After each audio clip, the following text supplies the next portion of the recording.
no one knows what they're doing. Like, everything is an experiment, or everything is based on theory. I really love reading about behavioral economics and behavioral theory. And the minute that I got more eloquent on behavioral economics, the more I got respect and trust. And so that was an indication that actually no one knows what they're doing. You just experiment, and then you build your credibility on the results.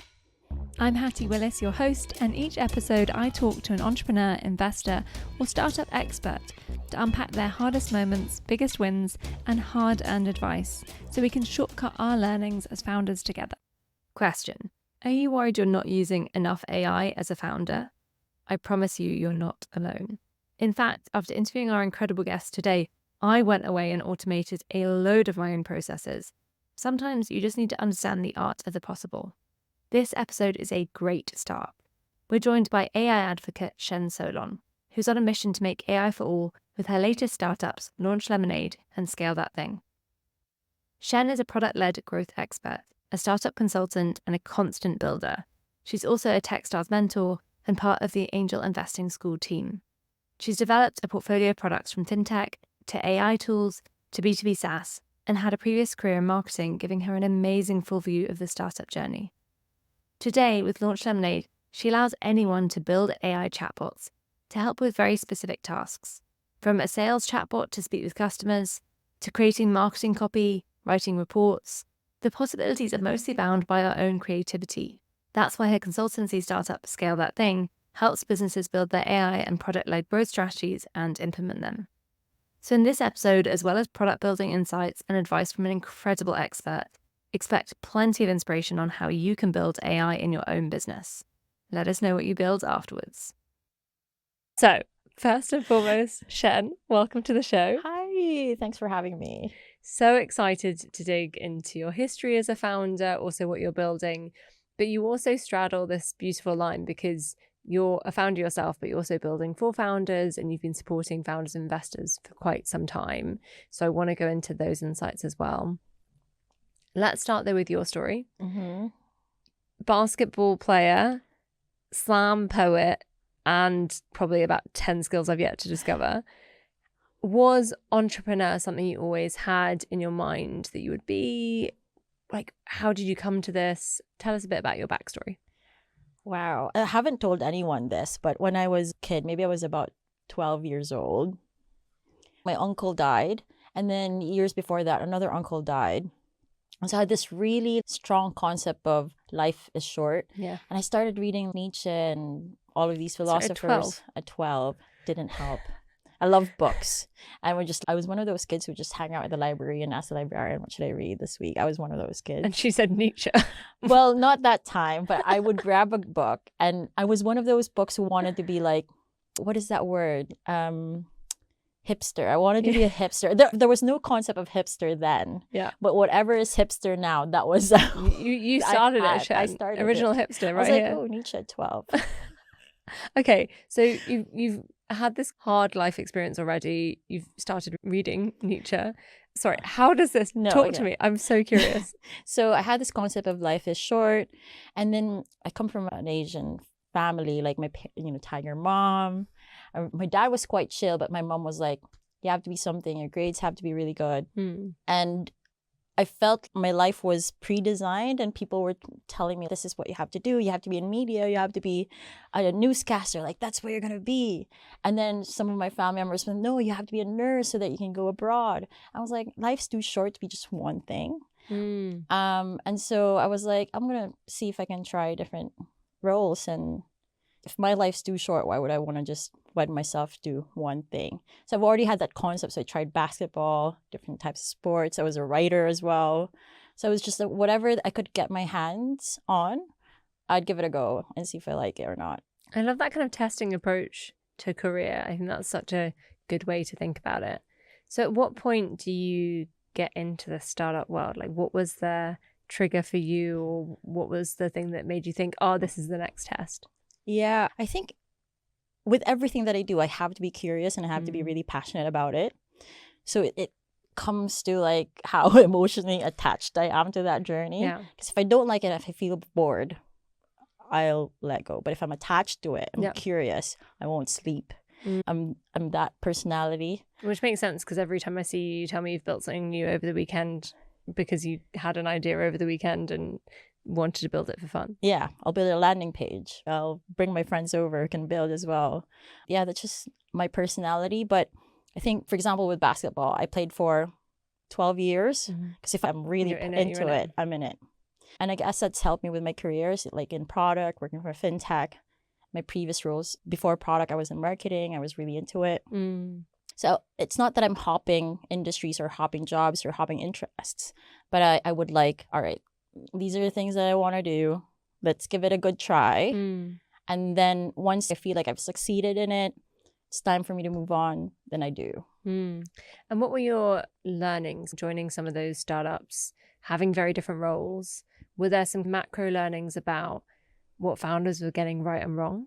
And were there even role-specific ones about what founders do right around marketing or product? And we can take those one by one. Three big questions in one. I know. I was like, wow, there's a lot there. Looking at it from a high-level overview, when I was in my marketing roles, I was in digital transformation roles. Can you just explain to anyone who doesn't know what digital transformation is? Because I feel like we're very much in a space where it's quite common, but I still feel like it's actually quite a niche role. So back in the day... Back in the day, when a lot of marketing strategies were heavily invested in print ads, for example, or billboards or TV, and so a lot of these companies in early, I feel so old. You're not old. In 2010, between 2010 and 2020. I love that you're saying that's old. No, some of our listeners are like, shh, already. No, but then in between that decade. And maybe the first half of that decade, actually, a lot of small to medium-sized businesses and even enterprises were going through digital transformations where they wanted to take out investments in print advertising or TV advertising and move that to digital advertising. So building websites, building social media channels. So I did a lot of that for the marketing teams that I worked for. And so within my marketing roles, as part of the teams that, all right, let's build or improve or optimize our blog sites. Let's start building an app. So the app was still new then, and we would experiment on apps. That actually led me to my product roles because I started owning CRM systems, journeys. But the question was, what were my learnings then? Is that everything is an experiment until you get it right. And then once you feel like you get it right, you're getting it right with data, then you double down, you scale. And I think there's going to be some beautiful threads to pick up here, right? Because you're talking about this transition in an industry, in a space where there's a new kind of digital frontier, and we'll come back to launch Lemonade, but it feels like this is something you love to be at the front of. Yeah. Okay, so you go into this product role. What are some of your observations?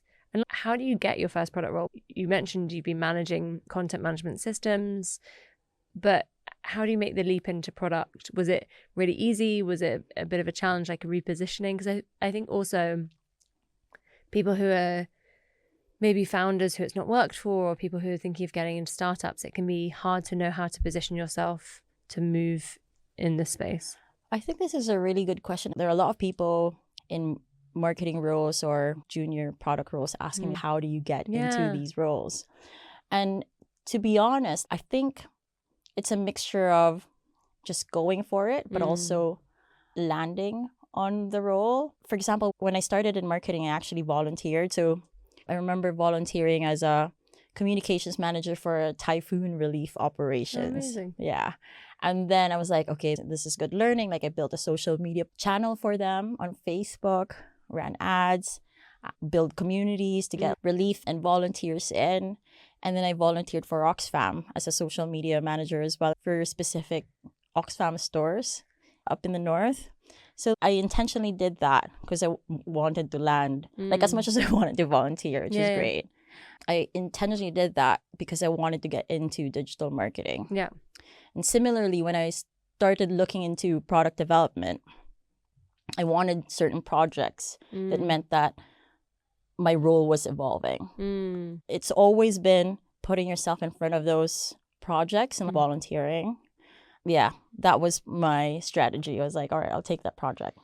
And so talk to us a little bit about some of these startup journeys that you're joining. what were some of the things that you were observing that made you think, I want to be a founder? I actually advise lots of people who are thinking of starting a startup, go and join one to see if you like. You'll learn a lot about what you do and don't want to do if you do found it, and you might learn you don't want to found it at all. Yeah. What were some of your takeaways from working within a startup? No one knows what they're doing. Everything is an experiment, or everything's based on theory. I really love reading about behavioral economics and behavioral theory. And the minute that I got more eloquent on behavioral economics, the more I got respect and trust. And so that was an indication that actually no one knows what they're doing. You just experiment, and then you build your credibility on the results. And then you experiment a bit more. You play around with the culture as well. If you champion yourself and champion that learning culture, growth, being an advocate for change. It wasn't smooth. Like, I've had experiences where relationships weren't great because I pushed for change too much. But I think looking back, having that mindset helps, that you're just experimenting and no one knows what they're doing. And I guess the thread I want to pick up with you is one company that you joined particularly is Angel Investing School, which we're massive fans of. And Andy Aim, who's one of the co-founders of it, has actually been on the show. Why were you starting to look at the funding landscape behind startups? Why get involved in that company? So Andy was actually my manager. Brilliant. And one of the companies, as he was head of product, as a senior product manager. We became a great team right away from the get-go. And I think we speak the same language when it comes to life and what life's supposed to be, going for it. Like he often tells me, just shoot your shot, Chen. Yeah. So I resonate with Andy's brand and what he's trying to do. I kind of just leaned on that. I was like, if I have access to this amazing person, I'm going to maximize. True. I'm going to maximize it. And so he was very passionate about it. And it's not just investing that I'm learning from him, but it's about being an entrepreneur, looking at opportunities, expanding your portfolio, which again goes back to trying things out, looking at things and see what I like. So that resonated with me, and because it was Andy, so I was like, oh, all right, I'll give it a try. What is this? What were some of the biggest lessons you got from him that you're taking into your journey as a founder? So we're both product people. And we're always like, be data driven, experiment, just try it out, start small, be lean. He gave me the Lean Startup book. It was him who gave me that book to read. And so every time we talk about product, what we're developing, we're always on the same page. Let's see what happens. Let's track the performance, and then let's decide then what to do with it. So, yeah. I love it. It's clearly such a, and we'll come back to this, which I think has been a driving factor in Launch Lemonade, because for you it seems, and obviously a shared value, right? I love this. Experimentation has come up. I think if we did a word cloud of this episode, it would be the biggest word. And what you're now building is trying to help others experiment and be able to launch. What's the tagline? Within a day, 2 days? A weekend. A weekend. I love it. There you go. Originally it was 2 minutes. And then we were like, maybe that was just us. Yeah. Let's extend it a bit. It's a weekend. I love it. And so you're working with Andy, you're learning a lot about entrepreneurship, you're learning a lot about how investors think as well. Talk to me about the start of the company. Like, where does the idea come from? You have a co-founder in it. Give us some of the background to why you decided to make the leap and do this founder thing. So I was actually already a founder before Launch Lemonade. And so I started that project last summer. It's for an amazing product. I'm really excited for that product, actually. The founders of that product are amazing. And it was in fintech, and I knew a lot about fintech already, so it felt natural. But a lot of my products in my previous roles were actually kind of like the old versions of machine learning and building customized journeys based on the data that we have. So credit modeling, affordability modeling, fraud modeling. So I already had a lot of interest and I guess some understanding on how that world works. And so when ChatGPT came out, I was like, oh my God, this is amazing. Because with those companies that I worked for, that allowed me to experience and lead on projects that worked on a lot of data, that had millions of pounds. So they could afford a 10% person team, or at one point I had 30 engineers in my team, and data scientists and solutions architects. But when the technology became more accessible, the first thing in my head was like, why isn't everyone using this? You can achieve what these big companies have achieved previously if you just deploy it or integrate it into your businesses. And so I was working with a lot of these founders who were burnt out or didn't know what to do. I was like, talk to ChatGPT, or why don't you automate a bit of these workflows? You can automate these easily so that you can focus on other things. And so when I met my co-founder in December, we were introduced by a common friend who said, you two need to meet. You guys are going to build amazing things. We grabbed coffee the week after that and started mapping out what is amazing. Launch Lemonade now. Let's talk a little bit more about your co-founder. How quickly did you genuinely know we're going to build this together, or was that still an experimentation piece of like how you work together? He also had product roles previously, so he also was like, let's start lean, let's experiment. Great. Low cost. I already know which tools we need to use. Let's build a landing page. Let's see if that drives traffic. And over Christmas, it was Boxing Day. We were texting each other, all right, what should go in this landing page? Oh, amazing. We were just texting throughout the holiday, trying to build like our landing page, the initial version of our product, toying around with the name, and then building our email nurturing. And we're like, okay, for people sign up, these are the emails that we send, because we already had the backbone. We both knew what needed to be in there to be able to experiment. Can we talk through that? Because I think you knew it, he knew it, but lots of founders listening might be like, what are those backbones? I think some founders will have heard of the idea of a landing page. Some that might even be new to. And also, even if you've heard of that, and we'll explain that in a minute for those of you who aren't sure, this idea of an email campaign from day one, can you just talk to us a little bit of what you think founders who want to test need to be thinking about in those early days? Yeah, so I'm actually a consultant for startup founders as well. Yeah. And I've been doing that for a few years now. When I give advice to these founders, I always say to fail fast, but give it a good try. And be cost effective as well. The concept of these things might be hard to do, but once you understand that building a landing page probably just cost you $4, maybe even free if you don't have your own domain. Like, there are lots of tools out there that you can use just to validate your idea. And a landing page basically being normally a one page, sometimes multi-page. Now it's got easier, but and then you've got an email form. Website. Yeah, an email form to capture interested leads. And if you're wondering what kind of thing would you put on a landing page before you, I mean, this is really early, right? We're talking before you launch, before you have the product. It's really about validating. Do people want this thing? Will they need it, use it? Yeah. So you're really focusing on the value that you're going to deliver. Will people buy into this? Some quick how, but you don't actually need as much to kind of put on the page as lots of people think. Don't overthink it. If you have a strong assumption, just do it. And if it doesn't work, and if it's cheap to try again with a little repositioning, do it again. But the value of building a landing page, for example, is, you're validating an assumption and you're learning from that validation as well, whether or not, okay, this idea is resonating with a certain profile or it's not at all. Yeah. And so you build the landing page, you capture the emails, really important. Will someone give me a little bit of data on them? And then you're running a mini pipeline of running them through this email marketing campaign to see, will they ultimately convert, right? Yeah. Will they open that email? Will they click through the button? Will they email you for a demo? So these are signals that will give you encouragement to pursue that idea. Yeah. Or not. If you're not getting any numbers at all, then. And I often get founders who say to me, okay, but we're talking such small numbers, it's not statistically significant. You know, we're talking about being data-led, but it's not. And I often try and really challenge, at this point, you're not looking for statistical significance. You're looking for directional data that, to your point, you're getting a bit more confidence. Yeah. And okay, it looks like I'm on the right track. I'm going to run a short enough test that I can test again. And if I'm off next time, I'll pick it up. Yeah. So I love this approach. And so you're applying this to Launch Lemonade, which the proposition is super simple, right? Anyone can use ChatGPT or any other kind of language models. Yeah.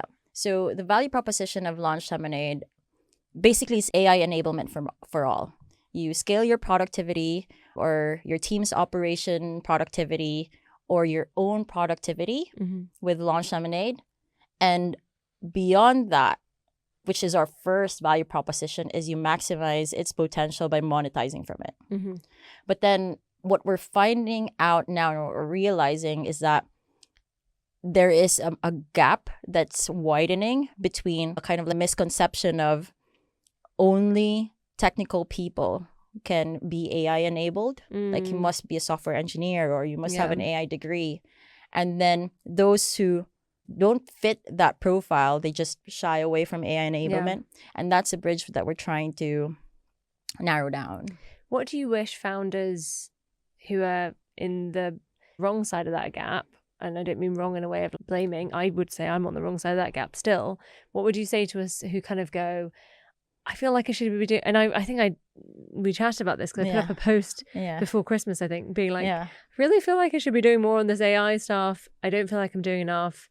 Is anyone else doing more? And to be honest, all I got back in the comments was meeting minute takers, which is useful. I now use it, like helpful, but that's literally all I got. And I think sometimes it's hard, and why I think Launch Lemonade is really helpful, and I recommend it to lots of founders. But I think sometimes it's hard if you're not in this space to almost have that, what should I be doing here? So what are some of the things that you think founders might not realize that they could be doing? And really practically, let's focus on some things that founders could take away from this call and go, okay, I'm going to try and do these things. Yeah, experiment. Yeah, it goes back to experiment. So within the other side of that spectrum of those who are experts in AI and those who aren't, and on the other side of the grouping, they either experiment a little bit with existing tools, but they don't really reflect on how to utilize it to ultimately free up their space so they can focus more on high value work and focus more on doing the things that matter to them. So what I mean by that is we find that a lot of the people that we've been talking to about AI enablement, they have this idea that, like I said, I can't do it. It's too technical, or it's going to magically do everything for them. Yeah. And then we get frustrated when it doesn't. Yeah. I am annoyed it hasn't fixed my business for me yet. But okay, fine. Yeah, okay. I've been there. Yeah. Yeah. And so because a lot of these systems fail them because it doesn't magically happen for them, they get frustrated and they're like, nope, it's not for me. But actually, the technology is just beginning. And if you don't explore, for example, what the language models differences are. So there's Gemini, Anthropic, GPT. Those are the major ones coming out. You've got Cohere from Perplexity as well. If you don't explore that there are different language models and these language models are good at doing different things, you're limiting your understanding of like how these things are developing. So what would you recommend? What are each of them good for? For example, Anthropic or Claude, the latest model, they're really good at creative writing. So like creativity. So if you are, for example, a blog writer, I would recommend using Anthropic. If you are a coder, if you code, use GPT-4. That's really good for that. And it's really good at structuring things that you ask it as well, giving you information. With Gemini 5, because it's Google, you can imagine it's good for research. I use it for research. I use it for competitor analysis, for example. And then for Cohere, which is Perplexity, people are saying that it's better than Google in terms of search. But what Cohere is really good at is associating different topics, but seemingly are different contexts, and making meaning out of it. So it's good at giving you results no matter how complex the query is. So depending on your use case of what you want to build or what you want to optimize, just experimenting on available technology already and understanding how it works would help. And it's not complex. And for founders who are thinking, I don't know what's possible to optimize, therefore I'm almost stuck in this, almost needing some inspiration. For you, you mentioned research, you mentioned blog writing, you mentioned kind of competitor analysis. What are your 5 favorite things that you do with AI that has really made the biggest business difference? So I've always wanted to create content, but I never had time for it. And I wanted to be on Twitter. I wanted to be on YouTube. I wanted to do videos.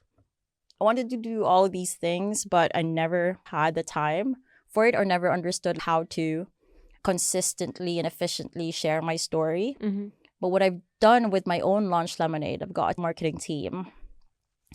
And I launched a YouTube series called I Have 3 Questions for You Today, where I talk to ChatGPT. It's an audio conversation between me and AI. And so with that transcript of the video, I upload it in my YouTube description Copilot and ask it to basically build a description for my video. I upload it to my blog writer, which writes my blogs. I upload it to a Twitter Copilot that writes my tweets for me. And with Launch Lemonade, it's quite helpful because you can have, as I guess to your point, the different LLM behind it. So you can choose, is it ChatGPT, is it Gemini? Because I think otherwise it is a bit tricky if you end up using one, and to your point, it might not be quite the right fit for everything you're trying to achieve. Yeah, so for blog writing, for example, I would use Claude. Now with Launch Lemonade as well, not that I'm over promoting it, because you could use OpenAI's GPT as well to build custom copilots. What you can do with these tools is that you can upload or feed it your own knowledge. So for example, with my blog writer Copilot. And these copilots, just for anyone who isn't familiar with, because this is a kind of like broad term, but it has a very specific use. Can you just explain for anyone what is this Copilot she speaks of? Basically, Copilots are there to help you complete tasks. Yeah. So there are 3 generative AI applications. One is called an assistant, one is called a Copilot, and one is called an agent. Now, an assistant, for example, is GPT. So you give it instructions, and like an assistant, it would complete your task based on those instructions. A Copilot is specifically designed to help you complete tasks. So you've got coding Copilot with GitHub, for example. Or you've got Google Maps. When you're driving, it helps you get to, that's a Copilot. So basically, Copilot, in terms of Gen AI, you feed it your own knowledge. Like with my blog writer, I basically fed it 10 to 20 of my previous blog posts that I wrote. And then each time it would write a blog for me, it knows my tone of voice, my style, my vocabulary. So each time I ask it to write a blog, it knows what I like to write. It knows what I know, and it knows my style. And obviously, I don't just publish a copy and publish. I'm a pilot as well. So I'm an active collaborator. Nice. And so you've built all these different copilots to help you with different elements. Twitter, LinkedIn, everything, all the channels. This is how Cien seems to be everywhere at once, and we're here Exactly. for it. You need to help me, but we'll talk about that separately. Okay, so we talked about social media and allowing you to create the content. What about some other ways that you just think more founders should know they can be using AI? It can also help you with your financial modeling or your business plans or your proposal. So I've got a proposal Copilot as well for my clients. So it knows already how I like to format my proposals because I've fed the template in as a knowledge base. And every time I just, again, feed in a transcript of a meeting that I had, it would generate my proposals for me. So sometimes I can generate proposals in 5 minutes after the call. Oh my God. This is just blowing my mind. I need this now. How much do you charge to come in and fix my entire company and make us AI enabled? And will you do it for brownies? Because I make really good brownies. Side note. Yeah. You can use it for a lot of things. You can use it to analyze data. I believe that in every aspect of your business, it can help you and assist you. Again, one thing to remember is that it won't solve everything. It's a Copilot for now. Now, the third application that I mentioned earlier is an agent. A true form of an agent does not exist as I know. Maybe it exists somewhere, top secret. But the idea or the concept of an agent, basically, instead of giving instructions, instead of just giving it your knowledge so that you can collaborate with it, it actually would just need your goal or your objective, and it would perform its own tasks and strategize autonomously. That form, as per my knowledge, does not exist yet. Still a secret agent. Yeah. Love it. But we're working on something similar to that, actually. Oh my gosh. Like a workaround, but we'll see. Exciting. Curious as well, because you've got this other project that you mentioned. So working on both, and one's in stealth, right? So no, so that one actually I had to step back. Yeah. That was my first co-founder role. Yeah. Last month, was it last month? Yeah. I decided to step back Okay. and focus more on Launch Lemonade. Was that a hard decision? It was a super hard decision. Like, I was in love with the product. I was like, oh my God, I love the mission. But the role demanded more than I could give it. And so I thought it was the right thing for me to do because I couldn't give up Launch Lemonade. I want to push Launch Lemonade as far as I can take it because it's such a new space and because I think that it will help a lot of people. Yeah. As much as I love that mission, I also really love the mission of Launch Lemonade. And being questioned what I loved more, it didn't make sense to me. But I respect that it could get confusing for some people. So I decided, I was like, all right, let's step back on that. And you chose your favorite child. I mean, I still have other projects, but yeah, Launch Lemonade I use it. So I love it. So with Launch Lemonade, can you give us a bit of a behind the scenes? What have been some of your lessons so far? And curious as well, as much as you can share.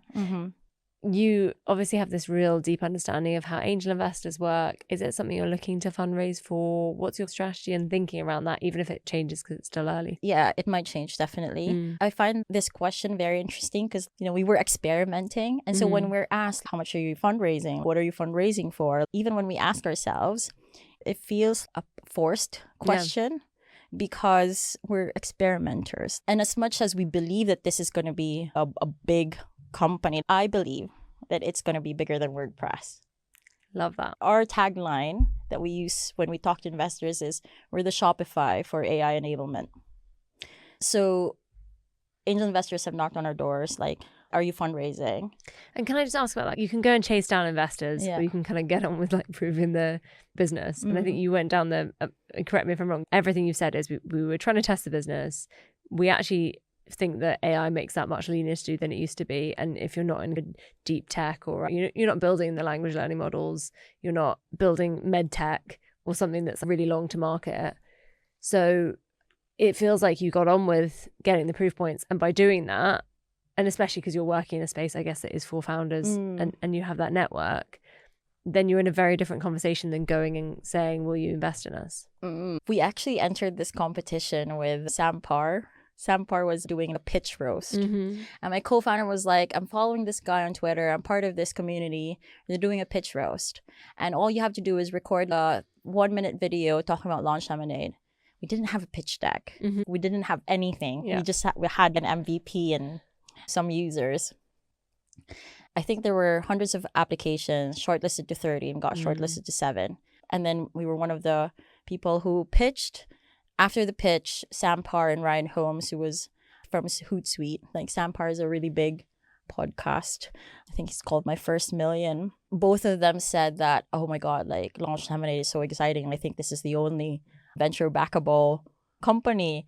And me and my co-founder was like, that's exciting. That's interesting.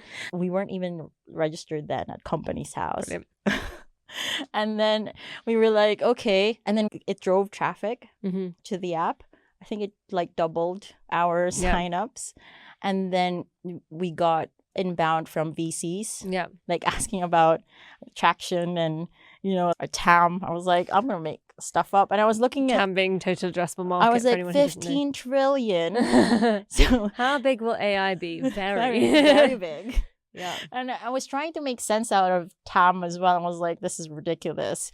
Yeah, it's for anyone who's not started trying to raise from venture capital at the moment. It's a really weird, very top-down approach normally of like, how big is this total market? And often what happens is you go to Deloitte, Bain reports, and they say, the AI market in 20 years is going to be worth this. Yeah. And you're like, great. Exactly. Thanks. I was like, Goldman Sachs, it's saying 15 trillion in all the world. I was like, 1% of that is 150 billion. I was like, this is ridiculous to put on. This is a big market. And I was just laughing at myself. I was like, all right, let's experiment. Let's have these conversations. Again, we were getting small validation, but we were like, let's go with the flow, but let's not rush into things that we don't really understand. And we want to, for ourselves, validate what we can validate, and maybe we can start applying it for grants. Let's see if that works out. Which is a really good idea, because why give away a part of your company early when it's worth the least? Exactly. When you can get some free money. Increase the valuation. We're like, oh, maybe we're going to increase the valuation. And then when we see an opportunity to apply for an accelerator program, and I have the time to do it, I'm like, all right, let's try it out. I'm very lucky with my co-founder that he's just, let's experiment. And as much as I put pressure on myself to, oh, we want to do this, we want to do this, we're quite chill and just experiment. And I love that you're taking that approach to funding as well, because I think it's so easy to get sucked into the confidence boost of it, right? Someone saying we're worth this. Yeah. This is hard to do and we're doing it. And actually, I think you're right to keep the head and question, is this right for us? Is it right for us now? Can we grow more ourselves to a point where we can get a better valuation? What's the strategy here? Yeah, absolutely. And some of our family and friends have expressed interest as well. And so I have ambitions of hiring a full-time community manager, for example, that can help us scale organically. I have ambitions of working with experienced data scientists that could help us with our idea of what an agent could look like. So with these ambitions in mind, we will perhaps eventually consider funding. But I think, again, let's get SEIS certification, for example. So actually this morning, someone reached out and said, do you want to learn about how you can set this up? And I was like, yeah, let's learn about how I can set that up. And so for anyone who doesn't know, SEIS is part of two tax schemes. The other one's called EIS. They're for UK-based founders and UK-based investors. And it's an incredible tax relief that is really helpful for investors because it really limits their risk significantly. And for founders, it's really worth thinking about getting pre-qualified because most investors want you to know that you're going to get it. And there's something called advance assurance, which HMRC give on this. I really, really recommend Founder Catalyst for this. Sam Simpson, who runs it, is actually one of my co-founders on another business. Yeah. So love Sam. I love Sam. What he does. And yeah, massive fan. And I would personally really recommend going and speaking to them if you're like, what is this SEIS thing and should we be doing it? Because it's so helpful. Yeah. So I just love the kind of cool head you're keeping around it. We're going to experiment it, we're going to test it, we're going to see what we can do. But if we take money, we know what we're going to use it for. Very deliberate. What have been some of the hardest lessons so far? And I appreciate we've kind of talked a lot about your experience and you advise founders as well. But if there's anything I know as someone who advises founders a lot, is that we can still fall into our own traps. Yeah. Or just new ones all the time. So what have been some of the hard bits? Yeah, Tim Deason, my co-founder.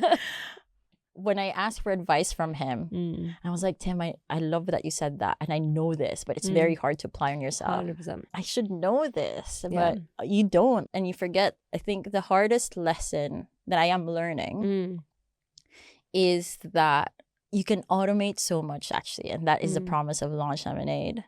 But you can't do everything. Yeah. And I think that remembering to take time for yourself is just as important as doing everything else. I love my little massages. I will have that massage. How often are you getting massages then? Not a lot. Love it. Not a lot. I've got the best value massage place in London, which is not like shady, but is in a hairdresser. It's very fun. Please, if anyone needs a recommendation in Streatham, hit me up after the pod. I will get that massage. I may be low in income as a founder, but I'm like, no, I'd rather not eat. This is not health advice.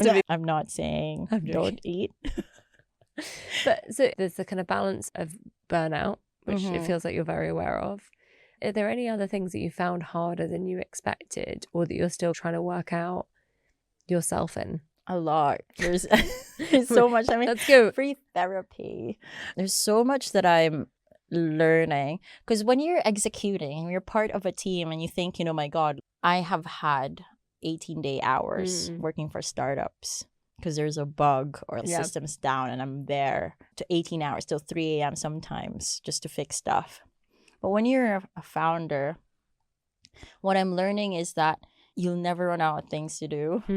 And it's very hard, especially if you're self-funded, and you're experimenting and you're like, I need to make money as well. Yeah. And just can we touch on that actually? Because of the way you've been bootstrapping this, you've also, as you mentioned, been working with founders to scale that thing. Can you talk a little bit about the decision to do that and what that's given? Because I think a lot of founders, it feels like it's all or nothing.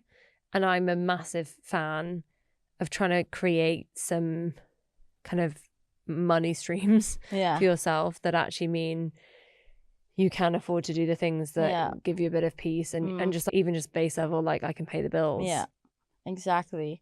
I'm lucky because I really love my clients. I love the products that is in my portfolio. But also, just a note on this, is Scale That Thing is kind of focusing on founders. And I really love this idea of doing some sort of consultancy or service-based business that aligns and complements what you're doing otherwise. And I often get asked 3 companies now that I'm working on at once, which is probably a really bad idea, but I love it. But it only works for me because they're all interconnected. And if they were in a different space, and they will have slightly different clients, but they're all coming at the same problem. And so it strikes me that with Scale That Thing, you've actually got early adopters for your product and you've got early feedback. How much has that been the case? 100%. So with Scale That Thing, it is product-led growth through AI. So a lot of it is things that I love doing, which is experimenting, validating an idea, and then how can we integrate AI so that we can scale your business. And so everything that I do, I build I experiment on landing pages, building data insight, building strategies, AI enablement for my clients. All of these things I love doing, and as you said, they're all connected in a way that it actually just strengthens my value proposition. And things like you actually came on my company, If You Raise, is we have regular free webinars for founders. And you actually came and did one from a Scale That Thing angle of here are some ways that you could be using AI across the company. And then actually there's a chance to promote Launch Lemonade as well, but it's 2 for the price of 1. Exactly. And Scale That Thing was an experiment actually that I validated quickly. And through that validation, I got my clients. But and that's a great thing about service-based businesses. It should be really quick to validate, in my opinion. At least the consultant version of it. Like maybe not if you've got a product tied in, but Cien, somehow we're nearly out of time. No way. I have 2 questions I have to ask you. So the first question is, what has been so far your proudest moment as a founder? The other day, a pet business owner onboarded at Launch Lemonade, and my nephew as well. He's built his own co-pilots to help him study. And we've got different types of creators. So I think with Launch Lemonade, the thing that I'm torn a bit is the idea of let's target an ICP versus... Sorry, ICP being ideal customer profile for anyone who doesn't know. So, like niche down on our ICP versus having a wide audience. Not having a targeted audience could hurt your MVP. It is true. Like I always say, define your ideal customer profile, and for your go-to-market strategy, target that ideal customer profile that you can validate quickly so that you don't then waste your money on marketing spend. With Launch Lemonade, I've taken kind of a slightly deviant route whereby I was like, to define our ideal customer profile, let's experiment wide first and let's see who we attract, because AI enablement is so big and our ideal customer profile really should be software developers, but we don't want to service software developers. We don't want to service the technical people already because they could, do it themselves. They could do it themselves. This is for everyone who doesn't have the technical ability or understanding. So we're being driven by our mission. I'm really proud of that our mission of AI enabling anyone who isn't technical with AI. So although it's a bit controversial because we're not niching down to an ideal customer profile, I'm really proud that we're trying our best to see how we can achieve that mission in a very scaled down version of the product. And I love that you're still seeing it as an experiment, right? Like I often say to founders, I think founders expect when we talk about this idea of niching down, that's choose your one, and it's like, no, test it and see who's going to be first. Cheaply. Yeah. Final question. What is the best piece of advice you've ever received as a founder? Shoot your shot. And that was by Andy A.M. Yeah. I love it. Go and listen to this episode, everyone. There's much more good advice in there. It's perfect tie-in. Thanks, Cien. I know. Cien is also the world's biggest hype woman. My growth hack for If We Raise was to meet Cien.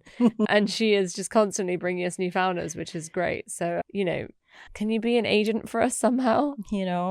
As long as I get free food and... Done. You heard it here first. Cien is now our agent with free food. It's not a secret. I love it. Cien, thank you so much for coming on the podcast. Thank you for having me. That was so much fun. Thank you for listening. Before you go, please do take a minute to follow so you never miss another episode. We have some incredible founders coming up. And I always love to hear what resonates with listeners. So do drop us a direct message on Instagram @NotMyFirstGuest with any moments that meant something to you, ideas for future episodes, or your own entrepreneurial stories you want to share. Until next time, happy startupping.